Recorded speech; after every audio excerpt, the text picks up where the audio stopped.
خدمت وکړو او که څوک په دې ځمکه باندې د الله دوست لیدل غواړي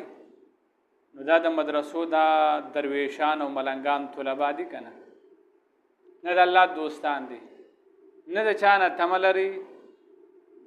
نه څه په لالچ خدمت کوي د الله د رضا دپاره لګیا دی او د خلکو کورونه هم صفا کوي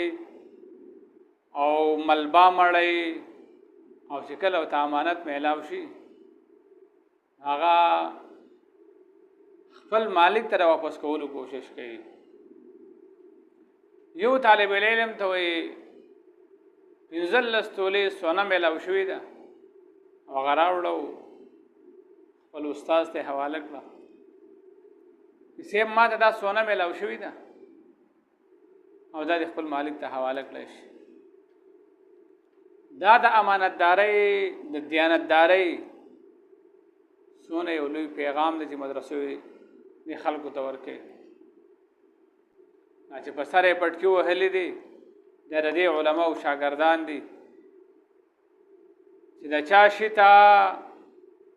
تمه نه لري د چا شی قبضه کوي نه بلکې راوړي و دا خپل استاد ته حواله کوي